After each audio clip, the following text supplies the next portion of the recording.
Regla de vida para una madre. Capítulo 2. Una regla de vida. Un ordenamiento total y adecuado de cada aspecto de mi vida. Eso era mucho pedir. ¿Cómo iba a proceder? Encontré la respuesta en el concepto de una regla de vida. Una regla de vida es una herramienta tradicional cristiana que se utiliza para ordenar nuestra vida vocacional. Por lo general se utiliza en la vida religiosa comunitaria, pero también puede utilizarse por los laicos, ya que su estilo de vida no es otra cosa que un llamado de Dios. Ante todo, consiste en un examen de la propia vocación y de los deberes que esto conlleva, y en el desarrollo de un horario o programa para cumplirlos de forma constante y ordenada. Cuando una mujer es llamada a ser monja, además de hacer votos de pobreza, castidad y obediencia, ella acepta seguir la regla de la comunidad. Hay normas y rutinas establecidas para la oración privada y en comunidad para las comidas, las tareas, la recreación, la vestimenta, las reglas de la casa y el ejercicio del apostolado propio de la orden. Esto es fundamental para la fluidez de la vida cotidiana. Tan simple como esto no funcionaría que las monjas estuvieran discutiendo sobre quién debe limpiar el piso del baño o preparar la comida de esa noche. La regla ordena una disposición alegre de las cosas, una multitud que de algún modo se reduce a una unidad. Eso era exactamente lo que yo quería, una disposición alegre y reducir todas las tareas agobiantes de la maternidad a una sola unidad de trabajo que pudiera controlar. Dentro de mi cabeza no veía tan gran la diferencia entre la vida de una comunidad religiosa y la de una comunidad familiar. En la segunda hay una madre superiora, la madre, aspirantes y novicias, los hijos pequeños, que la madre debe criar, y hermanas profesas, los hijos mayores, que pueden ayudar a su madre. Todas las monjas necesitan comer, dormir, vestirse, rezar y realizar sus tareas. En una familia lo necesitamos también. Había algo más acerca de la noción de la regla de vida que me resultaba intrigante. Esto es que, además, se suponía que me conduciría a la santidad. ¿No sería eso algo maravilloso? Tener un hogar feliz y acercarse a Dios al mismo tiempo. La razón para esto es que, dado que nuestra vocación es un llamado especial de Dios, una misión específica que debemos realizar en la tierra, vivir de acuerdo con esta misión es cumplir con la voluntad de Dios en nuestras vidas. Si lo hacemos en respuesta a su pedido, por amor a Él, avanzamos por el camino de la santidad, en la búsqueda de la perfección. Entonces me di cuenta que una regla de vida me ayudaría idealmente como herramienta para reorganizar mi vida y sería también un medio para alcanzar la santidad a través del cumplimiento de mi vocación como esposa y madre. El aspecto práctico de una regla de vida no es un simple horario, no es solo una lista de actividades organizadas dentro de un patrón para que se repita de forma eficiente. Una regla de vida es una organización de todo lo relacionado con nuestra vocación, basada en una jerarquía de prioridades según la vocación y realizada con la intención de agradar a Dios. Se ocupa de las responsabilidades fundamentales de nuestro deber de Estado, organizados de manera de asegurar su cumplimiento. Las actividades incluidas en la regla son determinadas por el llamado, el carisma y el apostolado específico de la persona sujeta a esa regla. Este es el aspecto práctico de una regla. Para ver un ejemplo de la vida religiosa, miremos a las misioneras de la caridad de la Madre Teresa. El horario diario de las hermanas es bastante sencillo. De 4:30 a 5, levantarse y asearse. De 5 a 6:30, oraciones y misa. De 6:30 a 8, desayuno y limpieza. De 8 a 2:30, trabajo dedicado a los pobres. de 12:30 a 2:30, almuerzo y tiempo de descanso. De 2:30 a 3, lectura espiritual y meditación. De 3 a 3:15, merienda. De 3:15 a 4:30, adoración. De 4:30 a 7:30, trabajo dedicado a los pobres. De 7:30 a 9, cena y limpieza. De 9 a 9:45, oraciones de la noche. Y después de las 9:45, descanso de la noche. Este horario tan básico es constante día a día, semana a semana. Los dos principales objetivos de las misioneras de la caridad son el amor a Dios y al prójimo, personificados en los más pobres entre los pobres. Su tiempo está destinado a cumplir estos dos objetivos. Observen que el horario cubre 7 horas completas dedicadas a los pobres y 4 horas de oración cada día. Además, se registran todas las comidas, tareas, estudio, recreación e incluso el descanso. No veía razón alguna para que esto no me funcionara a mí en mis tareas como madre en casa, e incluso a alguien que trabajara fuera del hogar. Todos compartimos las mismas necesidades: dormir, descansar, comer, rezar y trabajar cada día. ¿Por qué no podría yo reemplazar el tiempo dedicado a los pobres de las hermanas por mis tareas familiares y vocacionales, dado que todo lo demás era igual? Me sorprendió ver que mucha gente ya incorpora en su rutina el elemento del horario. En el trabajo, los adultos cumplen un horario, sean conscientes de esto o no. Tienen momentos de trabajo, descansos, tiempos de viaje y así sucesivamente. En la escuela, los niños cumplen horarios de clases con momentos establecidos para el recreo, las comidas, el tiempo libre y las esperas del colectivo. Ciertamente, esto no sería algo imposible para mí. Como madre en casa, si incluso los niños en edad escolar eran capaces de hacerlo, había esperanzas. La pregunta ya no era ¿puedo hacerlo?, como lo había creído con anterioridad, sino ¿cómo voy a hacerlo? Existen razones detrás de una regla. Miremos nuevamente a la Madre Teresa y sus hermanas.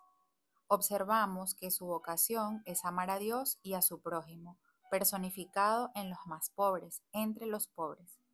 Por lo tanto, su regla es un estudio de lo que esto significa y su horario es un reflejo de su llamado. La asignación de su tiempo se da de acuerdo a lo que resulta importante para su carisma y es propio de él. Al comenzar a escribir su regla, la Madre Teresa no comenzó por el horario. En cambio, comenzó trazando los principios y metas espirituales que definían la misión de las misioneras de la caridad. Nuestro objetivo es saciar la gran sed de amor de Jesucristo a través de nuestros votos evangélicos, dedicarnos libremente a servir a los más pobres entre los pobres, conforme el ejemplo y la enseñanza de nuestro Señor, y así proclamar de un modo especial el reino de Dios. Afirmó: nuestra misión específica es trabajar para la salvación y santificación de los más pobres entre los pobres.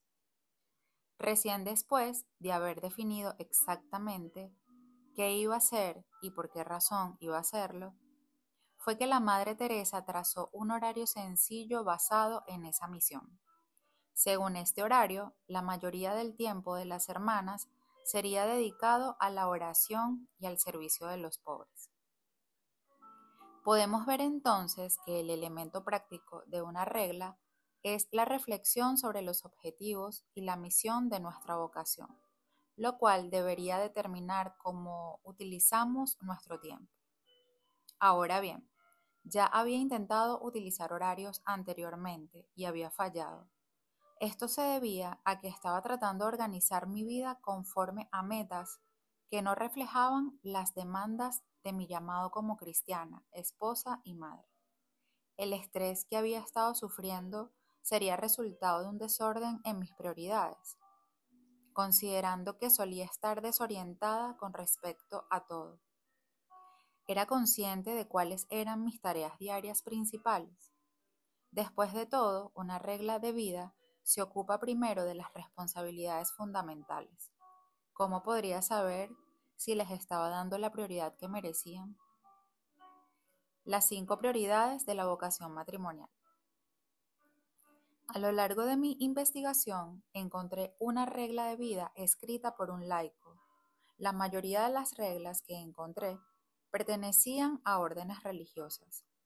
Entonces tuve que preguntarme qué era lo propio de mi vocación de casada, dónde podría encontrar ayuda para definir y desarrollar una regla específicamente para madres.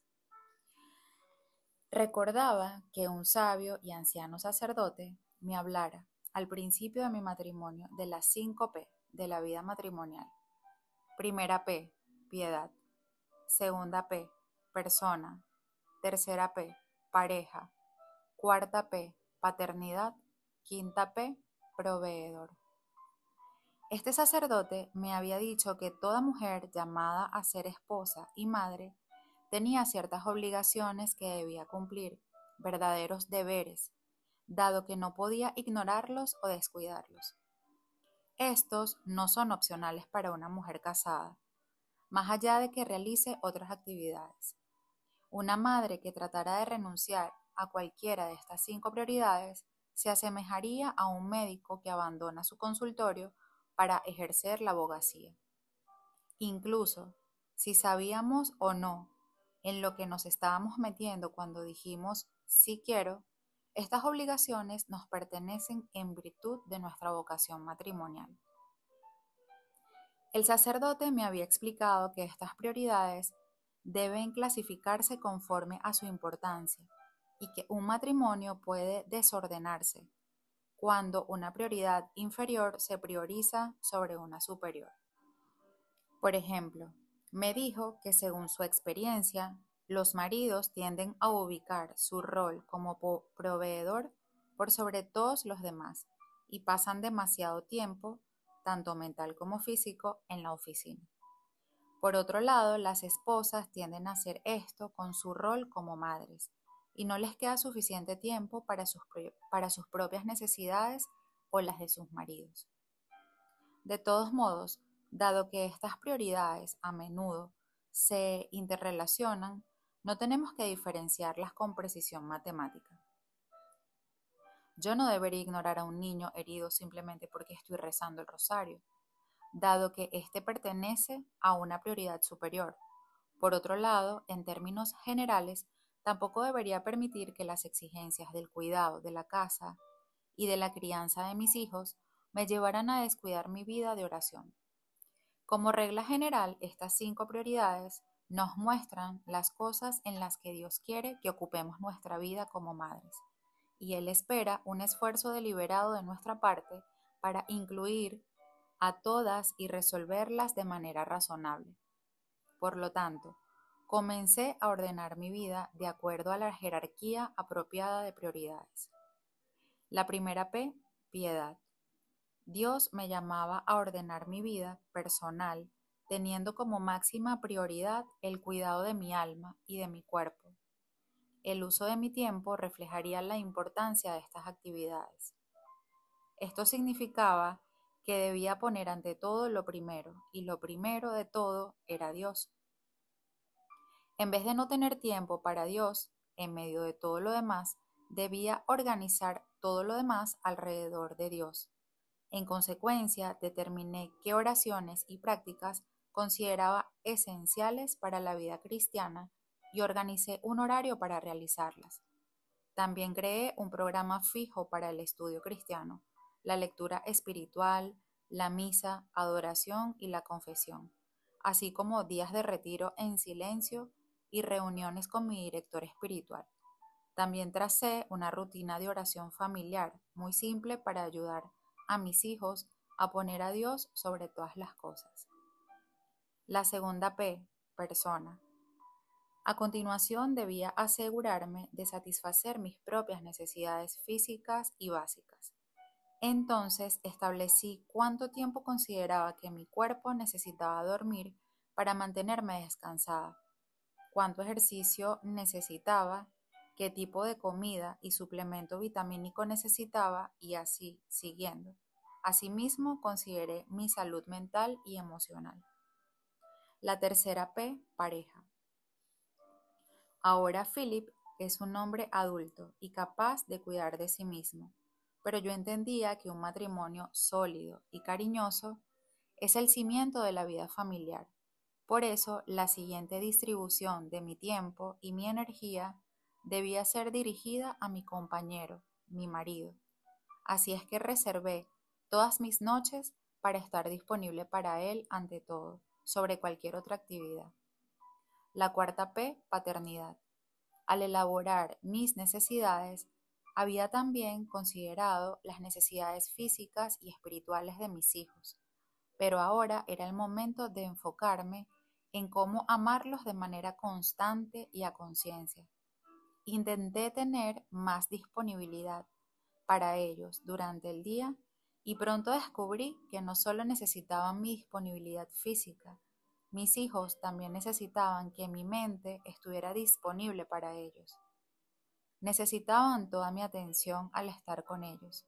Debía silenciar esos pensamientos que llenaban mi cabeza de proyectos y disponer de más tiempo de ocio para hablar y reír y sencillamente estar con ellos. En relación a mi llamado y educar a mis hijos, pude ver que la oración y la misa, las conversaciones sobre temas de fe y las buenas historias sobre santos y virtudes eran por lo menos igual de importantes que sus clases diarias de matemática. Por esto, empecé a trabajar de manera más frecuente en el desarrollo de su vida de piedad, en fomentar la oración y en aumentar la frecuencia de la recepción de los sacramentos. La quinta P, proveedor. Tanto Philip como yo estamos llamados a mantener a nuestra familia. Philip lo hace a su modo, saliendo a trabajar y ganando un sueldo. Yo lo hago a mi modo, cuidando, manteniendo y reparando, dentro de lo posible, nuestro hogar y nuestros recursos. Y si el tiempo lo permite, ganando un poco de dinero extra cada tanto para ayudar financieramente. Decidí ordenar la casa y me propuse crear rutinas de trabajo que cubrieran las necesidades básicas, diarias, semanales y mensuales de nuestro hogar. Es impresionante cómo el trabajo se reduce y el tiempo de limpieza disminuye cuando se mantiene la casa de forma regular en vez de permitir que las cosas se acumulen.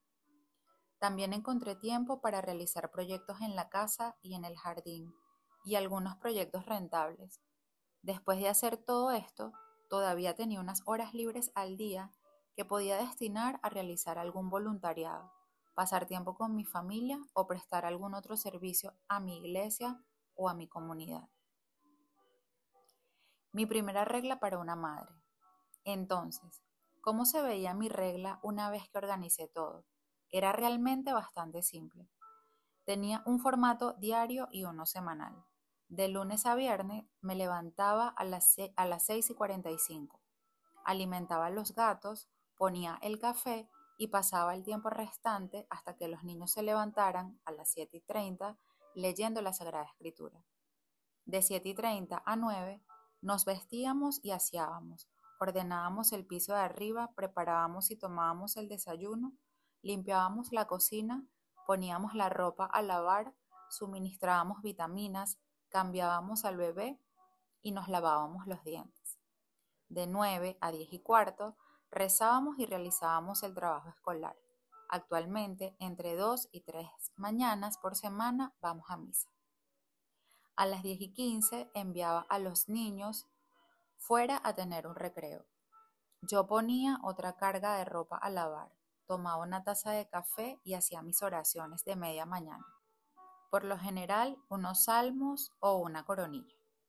De 11:45 a 12:30, los niños tenían que ordenar, cada uno tenía que ocuparse de una habitación del piso de abajo, mientras yo preparaba el almuerzo.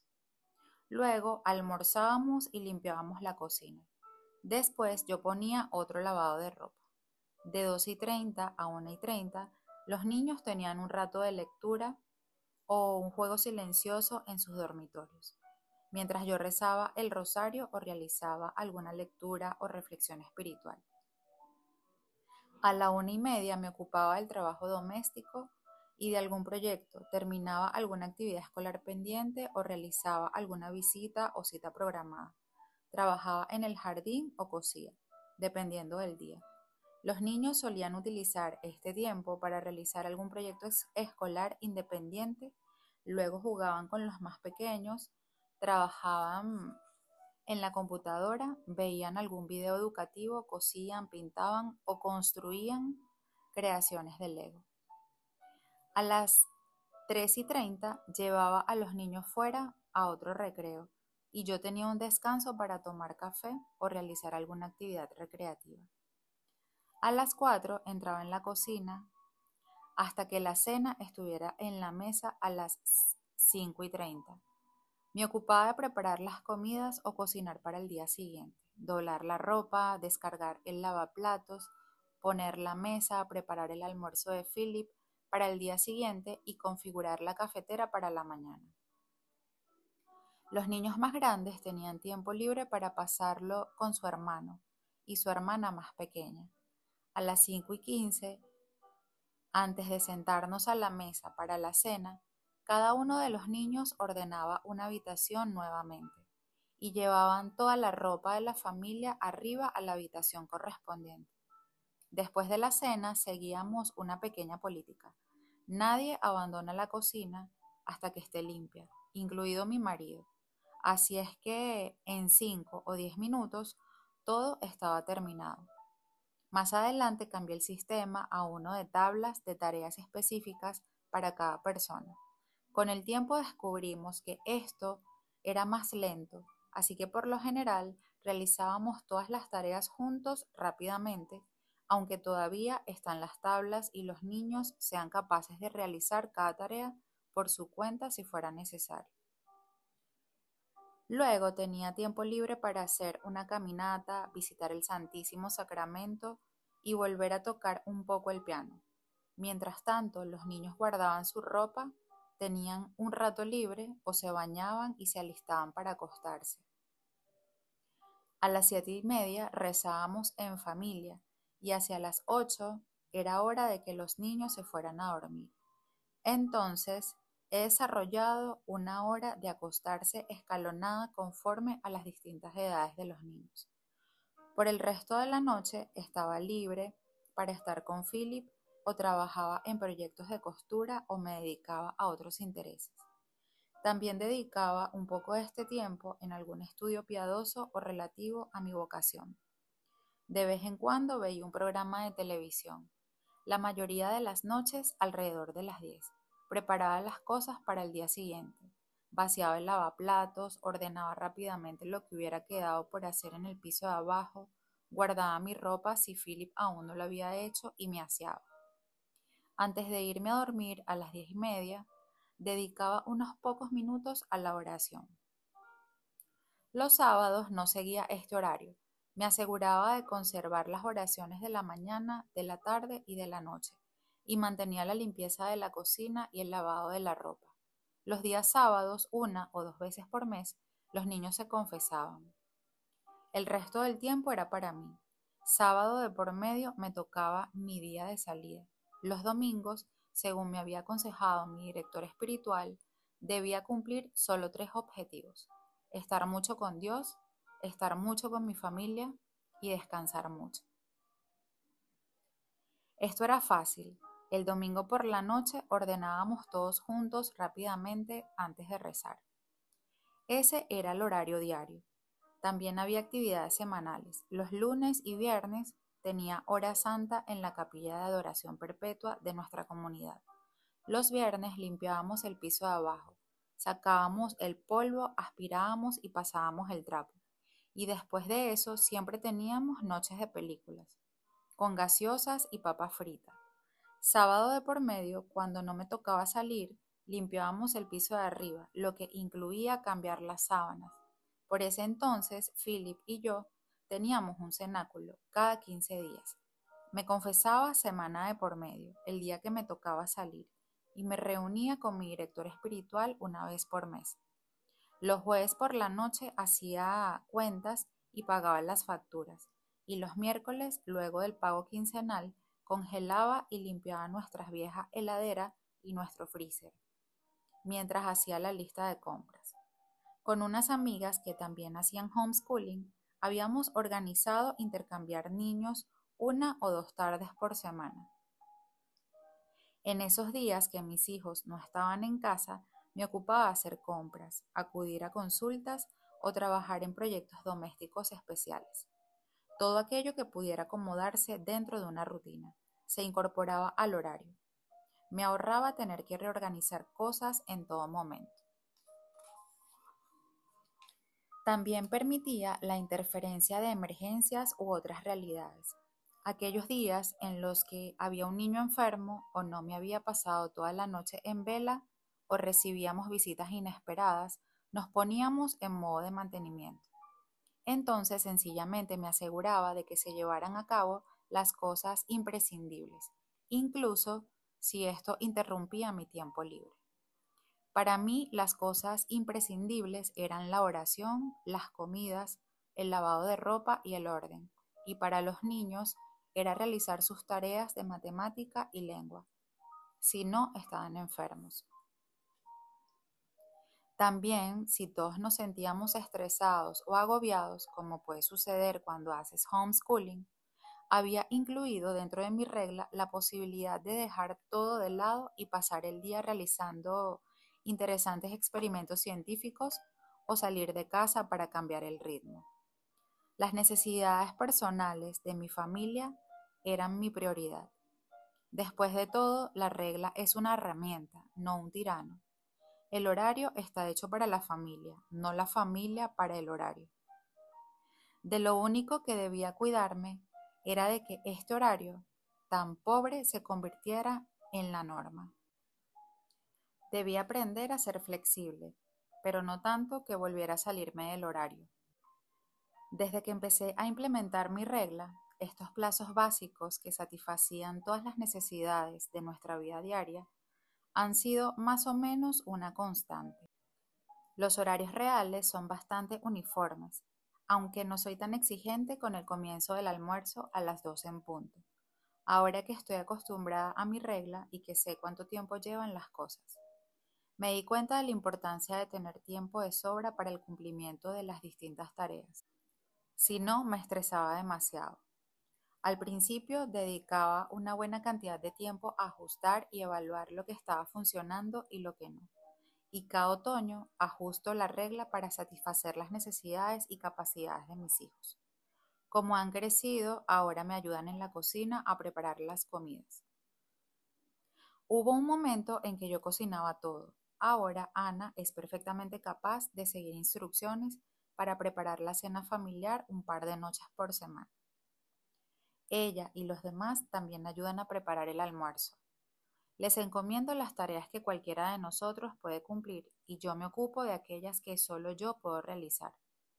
De esa manera estoy más libre para cumplir las tareas que requieren más detalles, como pedir un turno con el médico o puntuar trabajos de matemática. Un momento para cada tarea. A lo largo de varios meses resolví los aspectos prácticos de mi regla para una madre y de a poco los implementé en mi vida.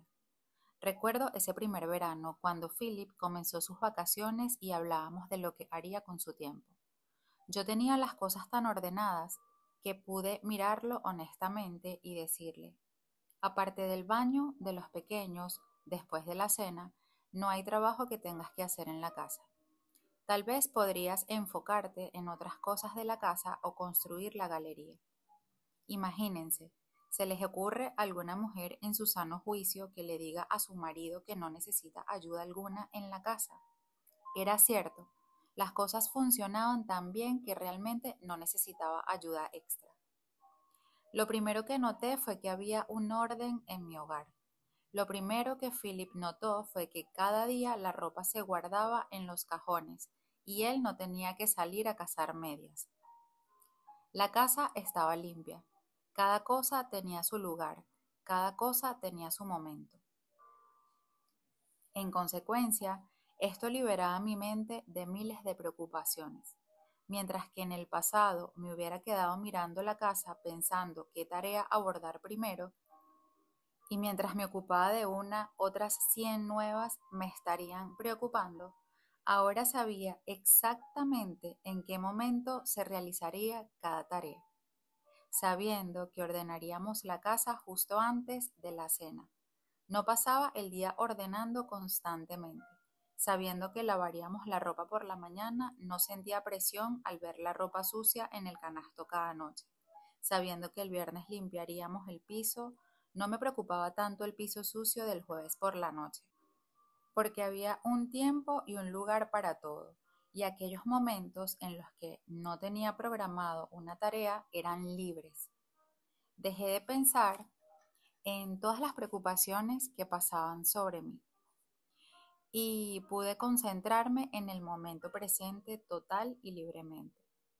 Descubrí que mi regla para una madre trajo un mayor equilibrio a mi vida, mientras que antes parecía haber una lista interminable de tareas a realizar, ahora tenía tiempo de sobra para el silencio o para leer o para jugar a las cartas con los niños, dado que cada una de las 5 P tenía una necesidad importante de equilibrio. No había un aspecto particular de la vida que superara a otro.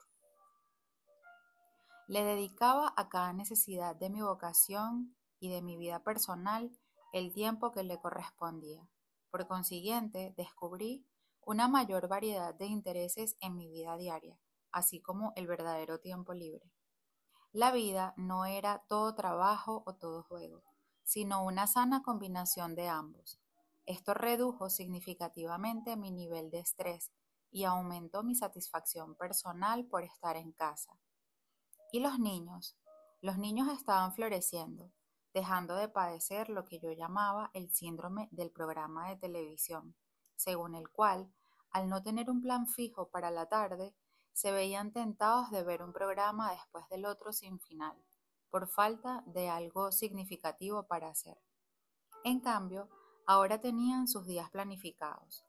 Todo tenía su lugar: el trabajo escolar, el trabajo doméstico, el tiempo libre, la oración y el tiempo para uno, y cada cosa en buena medida.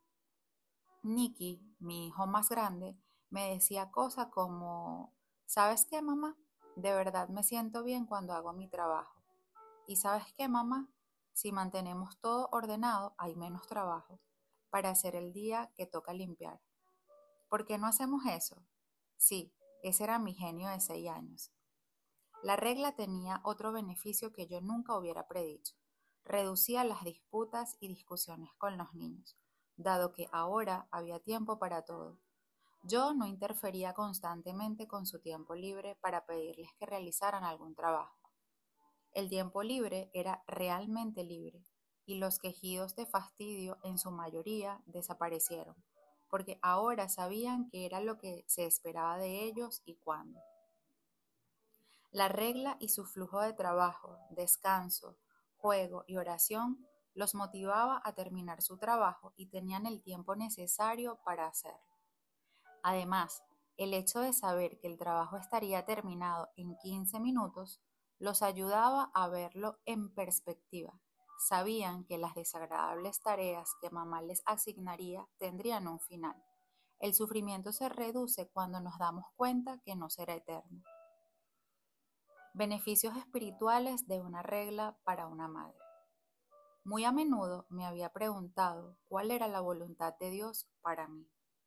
Gracias al uso de mi regla me di cuenta que esta no es tan misteriosa. Creo que hay 3 cosas principales que Dios quiere de cada uno de nosotros. Primero, que lo amemos y obedezcamos sus mandatos. Segundo, que cumplamos con nuestras tareas diarias de acuerdo a nuestro estado de vida. Y tercero, que estemos abiertos a la inspiración del Espíritu Santo en nuestro día a día. Conforme comencé a vivir mi regla, me emocioné al ver que cada día y en cada momento estaba tratando de cumplir la voluntad de Dios en mi vida. Así como una monja obedece a sus superiores, yo obedecía a las exigencias de mi vocación, reflejadas en mis deberes diarios. Con cada acción que realizaba obedecía a Dios, incluso al cargar el lavaplatos o alimentar a los gatos. Experimenté una libertad de espíritu asombrosa. En el pasado, ante una dificultad, solía estrujarme el cerebro para descubrir si había hecho algo mal o si estaba desagradando a Dios de alguna forma. Pero ahora, al saber que estaba dando lo mejor de mí para cumplir su voluntad, pude sentir paz en las pruebas. Comprendí que si había un problema no era por mi pereza. Esto también me ayudó a soportar cualquier aridez que pudiera experimentar en oración. Comencé a comprender que, sabiendo que estaba haciendo todo lo posible para tener tiempo de oración, la aridez espiritual era algo que no podía controlar. Estaba en manos de Dios. Era más fácil confiar en que, si lo necesitaba, Él efectivamente me enviaría consolación. Además, la regla para una madre es santificadora, porque por medio de ella hacemos lo que debemos hacer. Es un buen medio de mortificación. ¿Qué es la mortificación? Debido al pecado original y sumado a nuestros propios pecados, nuestra naturaleza está desordenada. Tenemos pasiones y deseos desordenados hacia cosas que no son buenas para nosotros, y tendemos al pecado más que a la virtud. Por lo tanto, debemos cooperar con Dios en que constantemente actúa a través de la gracia para restaurar el orden en nuestras almas y cuerpos desordenados. Nuestra respuesta a la gracia es la mortificación, la muerte a nosotros mismos, poniendo de nuestra parte para domar nuestro egoísmo y nuestro pecado y elegir el verdadero bien que Dios nos presenta. Ahora bien, puede ser que tengas una visión errada de lo que la mortificación conlleva, como me pasó a mí. Recuerdo leer sobre cómo San Francisco se arrojó en un arbusto espinoso para dominar una tentación. También leí sobre Santa Rosa de Lima, que durmió sobre vidrios rotos.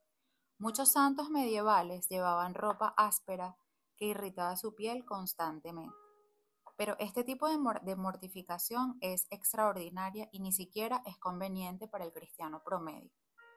Seguir nuestra regla y cumplir con lo que debemos hacer para Dios y nuestra familia es más que suficiente mortificación para colaborar a que Dios purifique nuestra alma. Debido a nuestra naturaleza pecaminosa, cumplir nuestro deber es igual de difícil. Levantarnos a tiempo, comer comida sana, hacer ejercicio o incluso limpiar esa parte detrás del inodoro que no nos gusta. Incluso este esfuerzo cotidiano por hacer lo bueno y verdadero y por oponernos a nuestras tendencias y atracciones desordenadas es una verdadera mortificación. Tiene otros nombres como dominio de sí mismo, autodisciplina o noche activa de los sentidos, como lo llama San Juan de la Cruz. Es nuestra voluntad, nuestro amor sacrificado, el hacerlo todo porque Dios nos lo pide, lo que permite que Dios cambie nuestro corazón para amar aún más profundamente. Esto conduce inevitablemente a la virtud, ya que nos dice el Catecismo de la Iglesia Católica, las virtudes humanas son adquiridas mediante actos deliberados y una perseverancia mantenida siempre en el esfuerzo que son purificadas y elevadas por la gracia divina. Con la ayuda de Dios forjan el carácter y dan altura en la práctica del bien. El hombre virtuoso es feliz en practicarlas. El mero hecho de seguir nuestra regla nos santifica. Incluso nos ayuda a que hacer el bien nos resulte más fácil, ya que a medida que desarrollamos buenos hábitos, nuestro trabajo se hace menos arduo. Recuerdo que hubo un momento en que no estaba segura de estar cumpliendo mi regla, porque la había naturalizado. Solía revisar el horario para controlar si me estaba olvidando de algo.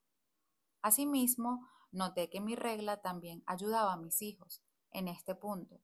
No solo incorpora orden y la práctica de buenos hábitos en sus vidas, sino que también pueden observar el buen ejemplo de su madre. Como dijo el Papa Pablo VI, la forma más eficiente de evangelizar es el ejemplo, y recién en segundo lugar lo son las palabras que utilicemos para explicar el motivo de nuestra esperanza. Una regla es más que un horario. Es fácil ver los beneficios prácticos de una regla de vida. Todo está ordenado y se vive de manera eficiente. Pero si nos quedamos ahí y nos centramos en el horario y lo único que buscamos es la eficiencia, no entendemos el sentido de la regla. Tomemos como ejemplo un director de empresa activo que seguramente sigue un horario bastante riguroso, equilibrado en la mayoría de los aspectos, y que lo cumple religiosamente. Puede que se reúna con sus asesores exactamente a las 9, tenga conferencias financieras programadas para las 10:30, se reúna con un posible cliente durante el almuerzo y haga un balance de las ganancias del día a la 1, todos los días como un reloj. ¿Podemos decir verdaderamente que está siguiendo una regla de vida? No. Hay algo más profundo y fundamental en una regla de vida que la distingue de un simple horario: la intención y el objetivo de seguirla. Si se sigue una regla únicamente por sus beneficios prácticos, entonces no es una regla de vida, es un horario. Una regla no se conforma de tareas cumplidas, a regañadientes o de mala gana, porque una regla de vida debe vivirse como una respuesta al llamado de Dios. En la regla de vida para una madre, todo lo hacemos porque Dios nos lo pide.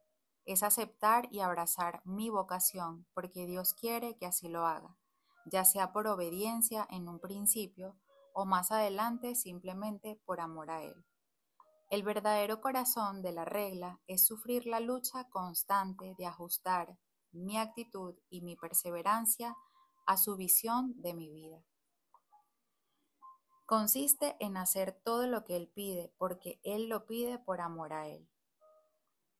Así es que para ser a Dios presente en cada momento de mi día, cada vez que miraba el horario para ver la siguiente tarea, decía sencillamente una oración corta y le pedía que estuviera conmigo y que bendijera la actividad siguiente. Esto, así como mis tiempos de oración programados, me hacía más consciente de su constante presencia a lo largo de mi día. Pronto empecé a hacer las cosas con él y para él, como por ejemplo armar la cuna del bebé. El momento de empezar tu regla es ahora. Considerando que estaba casada hace alrededor de 10 años, no podía darme el lujo de pasar un par de años examinando mi vocación de manera lo suficientemente profunda como para poder escribir una regla perfecta que me condujera de inmediato al orden y a la santidad perfectos. Por eso decidí que sencillamente tenía que empezar desde donde me encontraba y estudiar a lo largo del camino. Preparé el primer horario que trajo equilibrio y orden, y que me dio la posibilidad de estudiar mi vocación con más profundidad mientras avanzaba. Lo interesante es que luego descubrí que de todos modos esto es lo que hacen las monjas. Cuando una novicia ingresa a una comunidad, empieza de inmediato a seguir el horario de la regla para acomodar su actividad a la del resto de las hermanas. Durante los años siguientes, también estudiará la regla y sus principios y objetivos para darle un mayor sentido espiritual a su rutina diaria y enriquecer las actividades cotidianas que realiza. Como dijo una vez la Madre Teresa, mientras les enseñaba a sus hermanas su regla, lo que debe enfatizarse es el espíritu de la regla. Así fue que mientras tenía el horario básico en funcionamiento, empecé a evocar todo lo que había aprendido a lo largo de los años sobre las 5 P y empecé a trabajar en ellas a conciencia. Debía comprender mejor el espíritu de mi regla y captar la importancia de lo que estaba haciendo. Entonces me gustaría compartir con ustedes parte de lo que he aprendido sobre mi vocación como esposa y madre cristiana, dados los eventos y circunstancias de mi propia vida. A lo largo del camino daré algunos consejos básicos sobre cómo pueden desarrollar su propia regla. Y dado que la Iglesia siempre ha señalado la importancia de la dimensión espiritual de la regla, que es su corazón, me gustaría mostrarles cómo llegué a comprender de qué modo se puede buscar y vivir la santidad como meta en la vida matrimonial.